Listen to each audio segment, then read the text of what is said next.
Walladzi yujibul ghusla sittatu asya, yang mewajibkan mandi besar 3 hal berbarengan, laki-laki dan perempuan. Artinya pada laki-laki ada, pada perempuan ada. Wa salasatun tahtassu bihan nisa, yang 3 hal ini khusus untuk perempuan.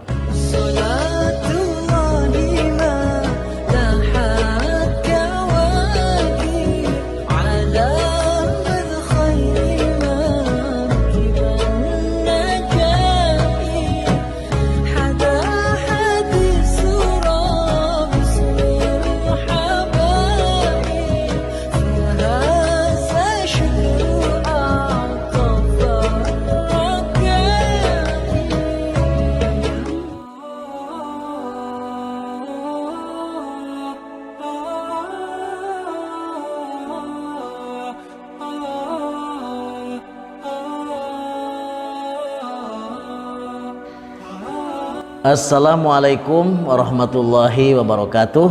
Sahabat AA, alhamdulillah hari ini kembali kita bisa bersilaturahim. Semoga sahabat AA dimanapun semuanya keluarganya dijadikan keluarga yang sakinah, rizkinya berlimpah, doa-doanya diijabah, putra-putrinya soleh-solehah. Yang belum ke Mekah semoga segera ke Mekah, juga ke Madinah, baliknya beli rumah, beli sawah, dan hidupnya tambah barokah dari dunia sampai hari kiamat. Amin ya Allah ya Rabbal Alamin. Terima kasih para subbreaker, para subscriber yang telah mensubscribe channel YouTube dakwah ini. Semoga menjadi wakaf yang diterima oleh Allah Subhanahu wa taala demi tegaknya syiar Islam di Nusantara Republik Indonesia ini, khususnya umumnya di dunia. Amin ya Rabbal Alamin. Sebelumnya seperti biasa kita bersolawat kepada baginda Rasulullah Muhammad sallallahu alaihi wasallam. Salatullah salamullah ala toha Rasulillah. Salatullah salamullah ala Yasin Habibillah. Deg deg deg deg der. Sekarang bagaimana kalau misalnya kita batal mandi besar, atau posisinya kita ini sedang punya hadas besar gitu? Apa yang tidak boleh kita lakukan? Nah, di sini ada 8 hal yang tidak boleh kita lakukan. Ini dalam kitab At-Tadhib ya, halaman 34.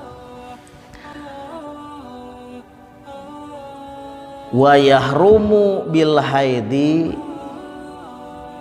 wan nifasi thamaniyatu asya'a. Haram bagi orang yang head, maksudnya wanita yang head, wan nifasi, dan wanita yang sedang nifas, thamaniyatu asya'a, 8 perkara. Nah, apa saja yang 8 yang diharamkan, yang tidak boleh dilakukan oleh wanita yang sedang haid dan sedang nifas? As-sholatu, yang pertama adalah haram sholat. Jadi yang sedang haid, yang sedang nifas tidak boleh sholat. Larangan ini ada dalam hadis riwayat Imam Bukhari, Imam Muslim, dari Abi Sa'id radhiyallahu anhu, anna Rasulullah sallallahu alaihi wasallam qala fil mar'ah, sesungguhnya Rasulullah sallallahu alaihi wasallam bersabda tentang masalah wanita. Wa qad su'ila an nuqsani diniha, baginda Rasul ditanya tentang keringanan apa yang diberikan oleh Allah untuk kaum perempuan. Dijawab oleh baginda Nabi, alaisa idza hadat lam tusalli wa lam tasum, gitu. Apakah bagi wanita yang sedang haid dia itu tidak boleh sholat dan tidak boleh saum. Nah, kata Nabi. Jadi ketika ada seorang wanita bertanya kepada Nabi, ya Rasulullah, apa yang sudah Allah berikan untuk perempuan, keringanan-keringanan yang Allah berikan untuk kaum perempuan, apakah kalian masih tidak sadar gitu, bahwa kaum perempuan itu kalau dia sedang haid, sedang nifas, dia tidak boleh sholat. Tuh, coba kalau misalnya yang lagi haid dia harus sholat, aduh repot ya sahabat A. Nah, makanya yang sedang haid itu tidak boleh sholat. Kemudian juga dalam hadis Bukhari Muslim dari Mu'adzah qalat, nah Mu'adzah berkata, sa'altu Aisyata, saya bertanya kepada ibunda Aisyah radhiyallahu anha.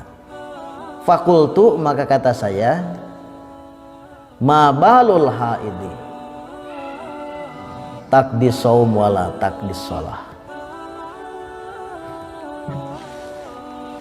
Kenapa wanita yang sedang haid itu harus mengqada saum, tidak mengqada salat? Kan bagi wanita yang haid saum harus diqada, saum harus diqada, ya salat tidak diqada. Nah, ini Mu'adzah bertanya kepada Siti Aisyah, wahai kenapa ibunda Aisyah, wanita yang sedang haid itu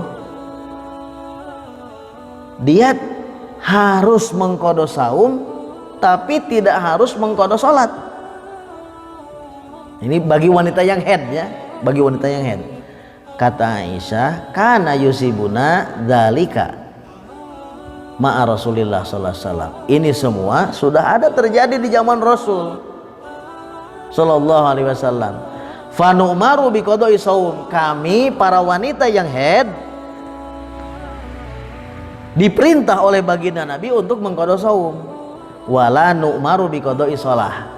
Dan kami wanita yang haid tidak diwajibkan oleh baginda Rasul untuk mengqada salat. Jadi yang haid tidak wajib mengqada salat, dia cuman wajib mengqada saum. Nah, itu yang pertama, haram salat. Kemudian yang kedua, wanita yang sedang haid dan sedang nifas itu wasaumu haram saum. Nah, dalilnya tadi sama seperti yang tadi sudah dibahas ya. Kemudian yang ketiga, wa qiraatul Quran. Wanita yang sedang haid, wanita yang sedang nifas itu dia tidak boleh baca Al-Quran. Nah, ini dijelaskan dalam hadis riwayat Ibnu Majah dari Ibnu Umar radhiyallahu anhuma. Qala, Ibnu Umar berkata, qala Rasulullah sallallahu alaihi wasallam, baginda Rasul sudah bersabda.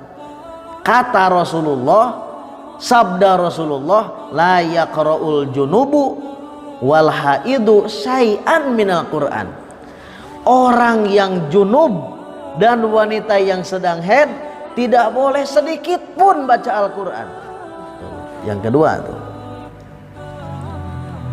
Nah, makanya yang sedang junub, wanita yang sedang haid tidak boleh baca Al-Quran. Ini bukan hanya wanita yang sedang haid saja yang nggak boleh baca Al-Quran, juga orang-orang yang sedang junub. Sedang junub itu kalau misalnya dia mimpi jima lalu keluar mani belum mandi, itu junub. Atau suami istri berhubungan belum mandi, itu junub. Nah, orang yang sedang junub dan wanita yang haid, satu ayat pun dia tidak boleh baca Al-Quran. Nah, ini dalilnya dari Ibnu Majah, sumbernya dari Ibnu Umar radhiyallahu anhu. Yang ketiga, tidak boleh baca Al-Quran.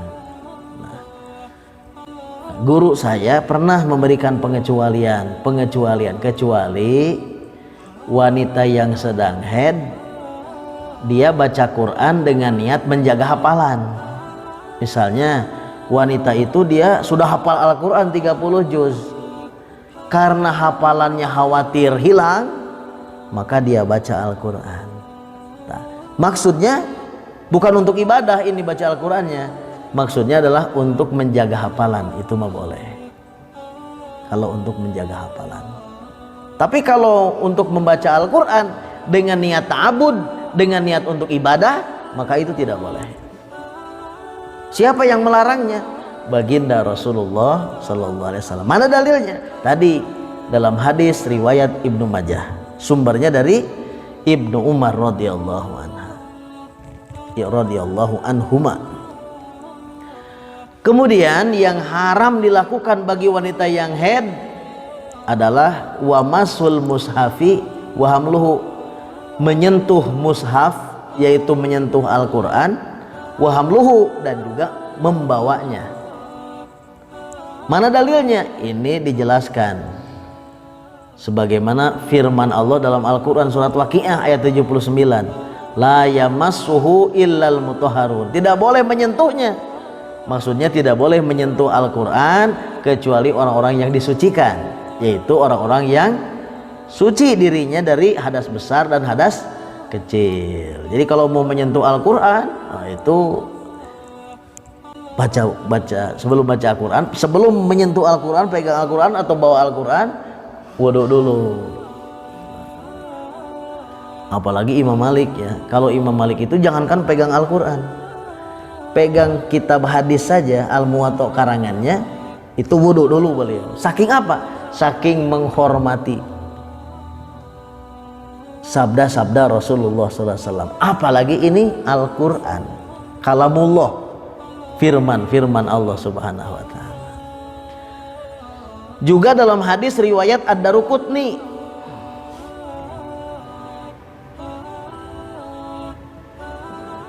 Rasulullah Shallallahu Alaihi Wasallam bersabda, Allah yamassal Qur'ana illa tohir, hendaklah tidak menyentuh Al-Quran ini illa tohir, kecuali orang-orang yang suci, orang yang bersih.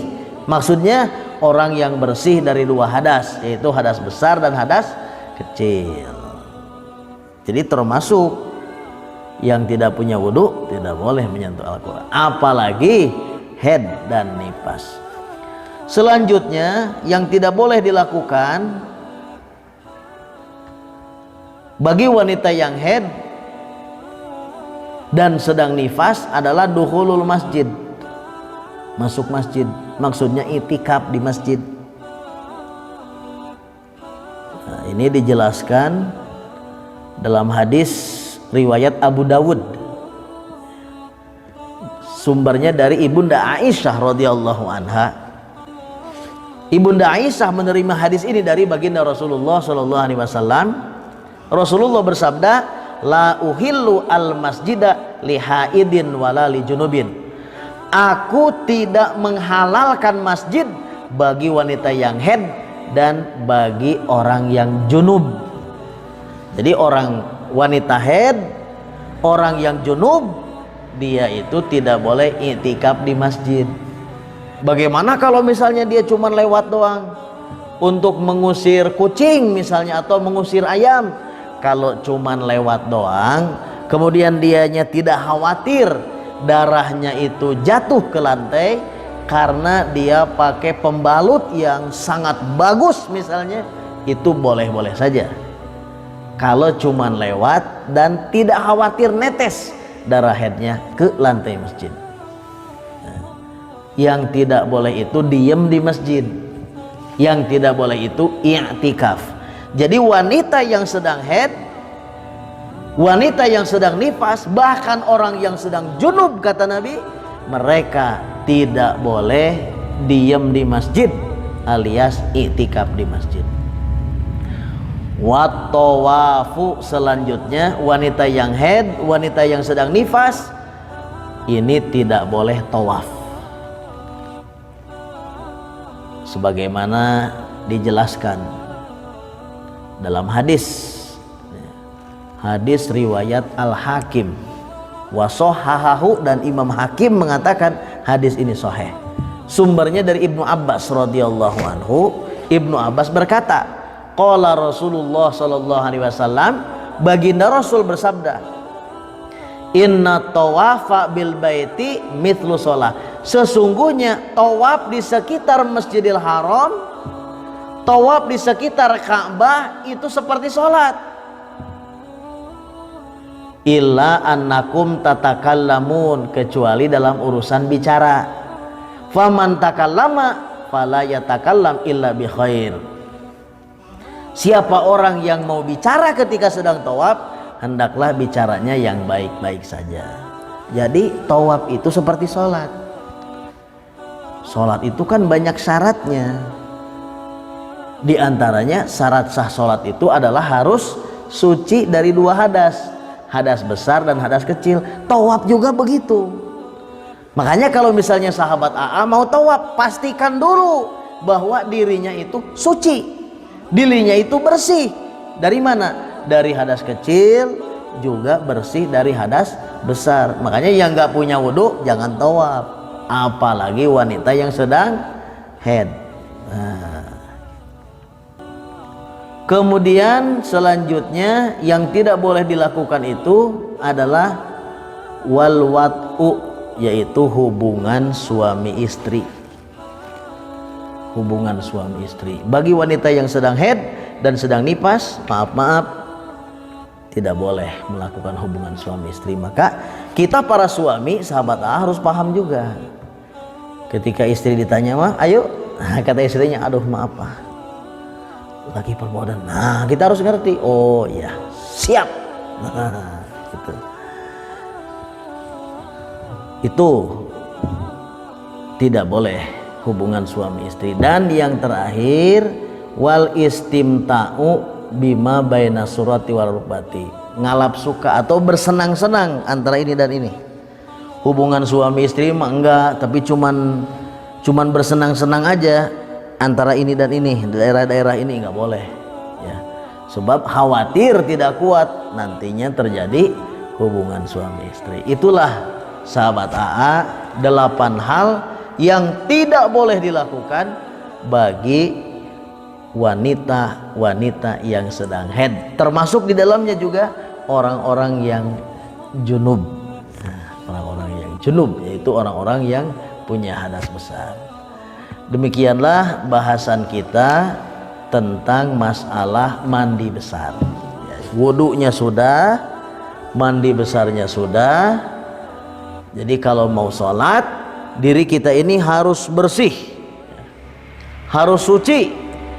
Suci dari dua hadas. Hadas kecil bisa suci dengan wudhu, dan hadas besar bisa suci dengan mandi. Nah, mandinya mau sempurna, ada beberapa hal yang harus kita jawab tadi, yaitu tentang rukun mandi, apa saja yang dilakukan ketika mandi, pasunatan mandi, bagaimana mandinya Rasulullah, kaifiatnya. Dan yang terakhir, apa saja yang diharamkan untuk wanita yang sedang haid, wanita yang sedang nifas, juga orang-orang yang punya hadas besar. Nah, mudah-mudahan ilmu ini jadi penuntun untuk kita dalam hidup di muka bumi ini selaku umat Islam. Terima kasih, mohon maaf. Kita tutup dengan doa. Rabbi yassir lana wala tu'asir alaina, Rabbi tamim lana bil khairi a'malana. Ya Allah, mudahkan urusan kami ya Allah, jangan Engkau persulit untuk kami ya Allah. Sempurnakan hidup kami dengan amal soleh yang Engkau ridhoi ya Allah. Rabbana atina fid dunya hasanah wa fil akhirati hasanah wa qina adzabannar. Subhana rabbika rabbil izzati amma yasifun wa salamun alal mursalin walhamdulillahirabbil alamin. Terima kasih semuanya. Assalamualaikum warahmatullahi wabarakatuh.